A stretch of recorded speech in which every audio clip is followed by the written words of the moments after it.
Bonjour, bienvenue dans la série sur l'énergie du vide.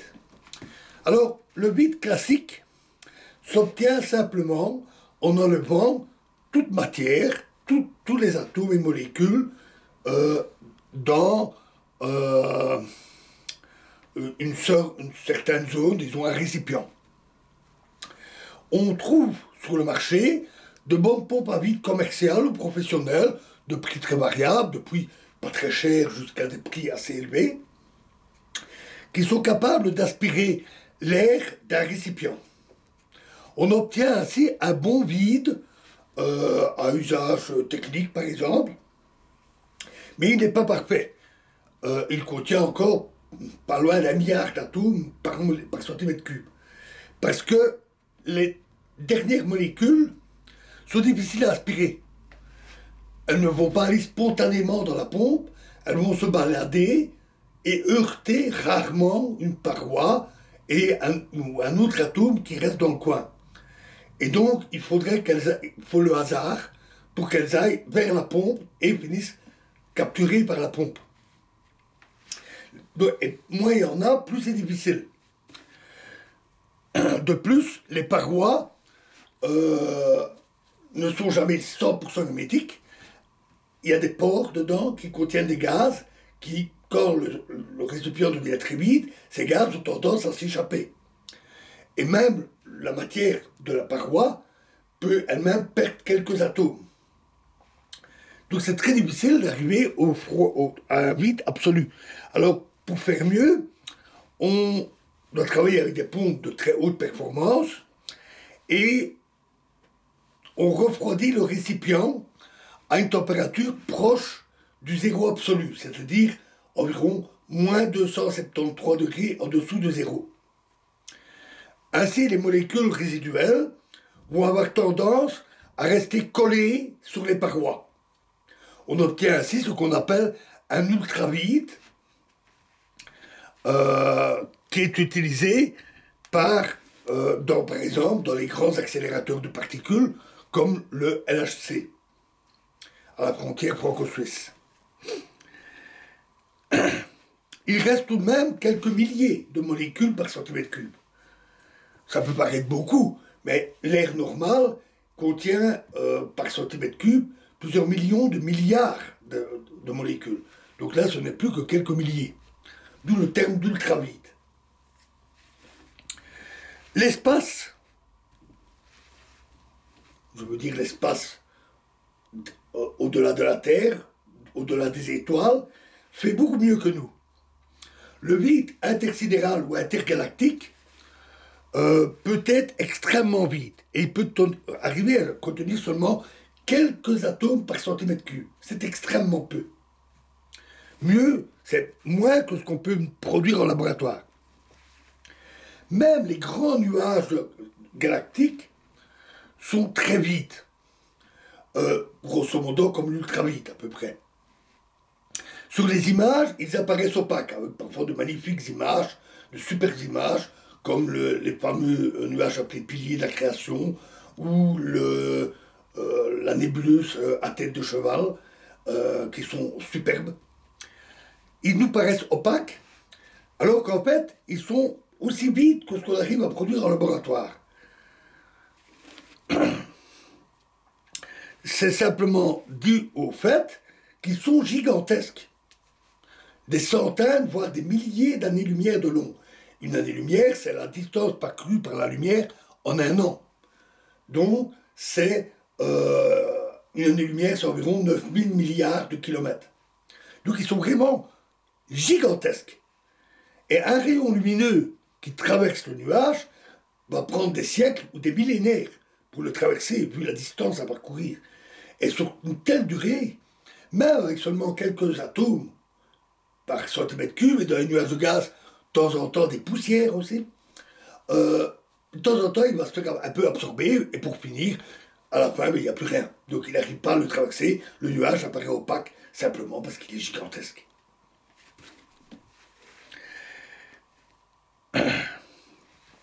Même hors de ces nuages, entre les galaxies, où c'est extrêmement vide, ce n'est toujours pas le vide absolu.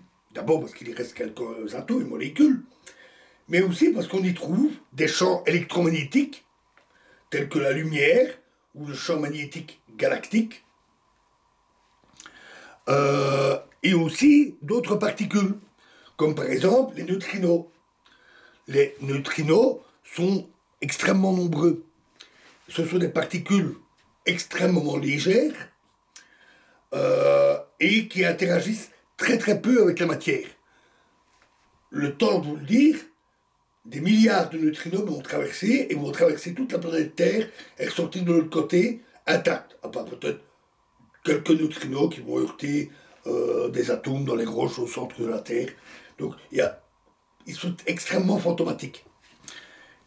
Et donc un vide absolu, avec rien dedans, on ne sait pas l'obtenir et ça n'existe nulle part.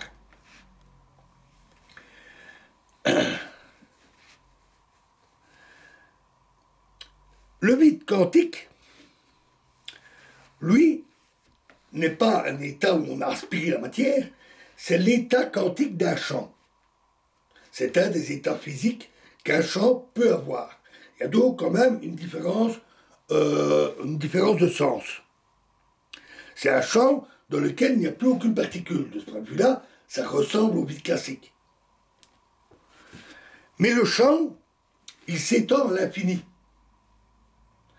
Il n'est pas limité.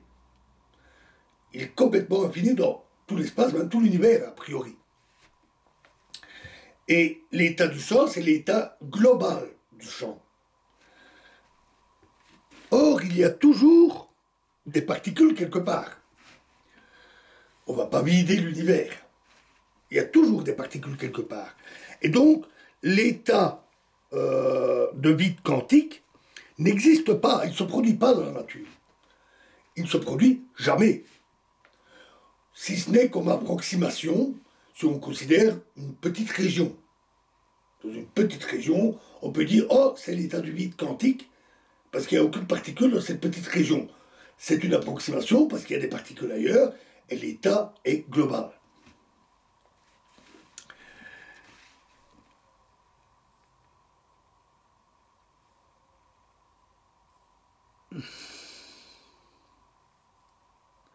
Et, comme je l'ai dit, le vide classique n'est jamais totalement vide. On y trouve plein de trucs. On est donc loin du vide quantique. Et même si on considérerait un vide classique absolu, on aurait réussi, là, de petites zones, on a réussi à tout retirer. Mais ce serait toujours pas le vide quantique, puisqu'en fait, lui-même est un idéal.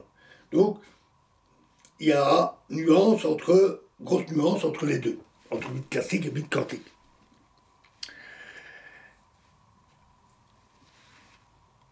Malgré cela, le vide quantique joue quand même un rôle très important, au moins dans la théorie, parce qu'il participe à la structure de l'espace d'état. C'est un des états de l'espace de tous les états. Et on a vu qu'on construisait les états physiques en partant du vide quantique.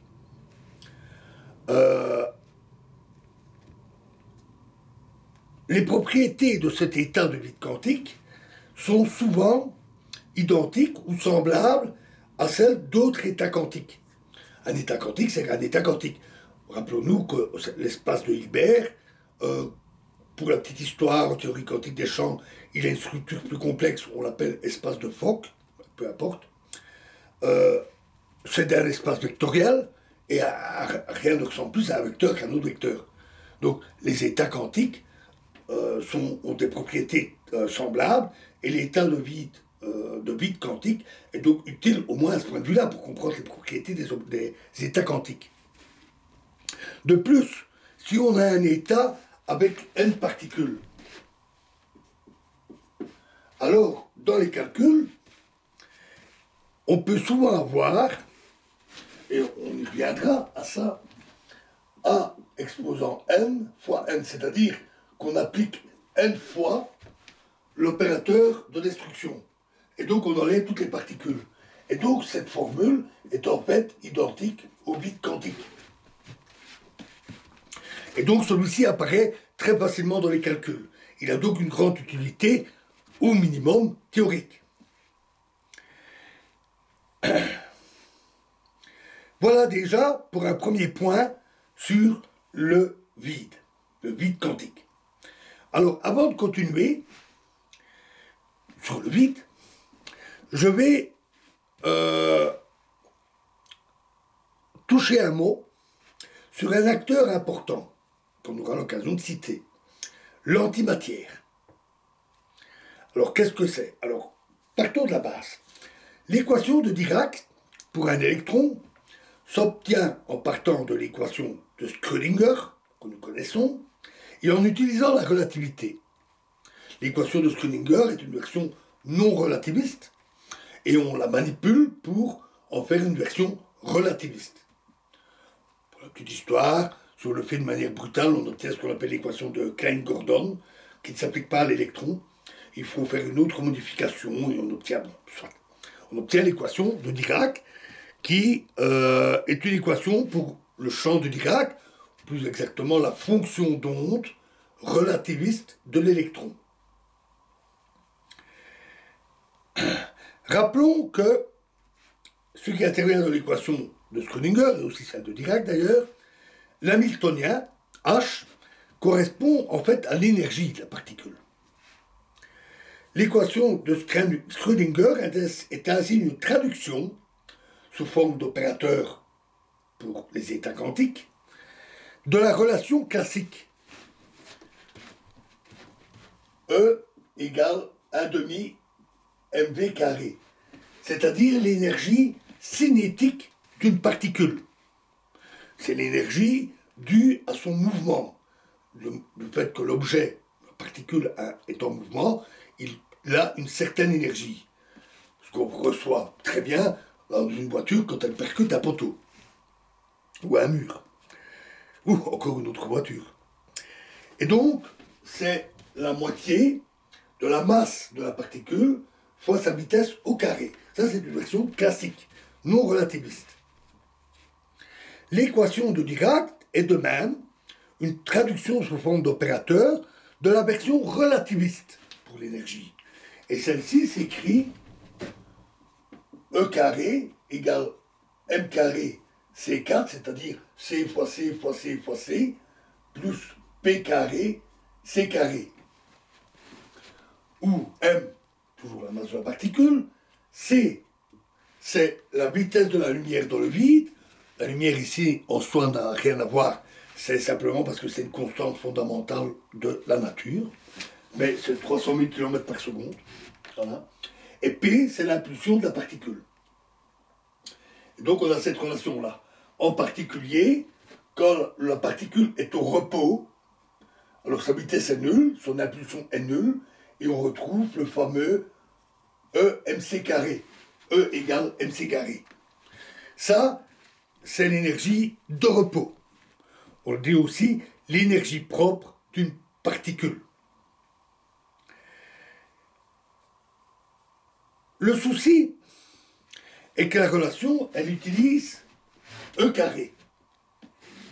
Et donc, elle marche que la valeur ici de E, de l'énergie, soit positive ou négative. L'énergie peut être aussi bien positive que négative. En relativité, on a une borne minimale pour l'énergie. On a cette borne-là, mc carré. C'est le repos, c'est le minimum qu'on peut avoir. Donc, un objet, une particule au repos, a une énergie propre, mc carré, qui est assez grande d'ailleurs, qui a une valeur très grande et une valeur positive. Et ce n'est qu'au-delà, pour des énergies plus grandes, qu'on a une certaine énergie cinétique, par exemple, du mouvement. On peut d'ailleurs montrer, je ne vais pas le faire ici bien sûr, que pour des vitesses petites, ceci, l'énergie, c'est mc carré plus environ 1 demi mv carré. On retrouve la physique classique derrière. Et en physique classique, donc, en relativité, ces états d'énergie négative ne devraient pas exister. Alors en physique classique, on s'en sort très facilement. On ne prend que les solutions d'énergie positive. On ignore les énergies négatives. Donc en somme, on prend ceci et on dit et E est positif. Mais en mécanique quantique, c'est plus la même chose.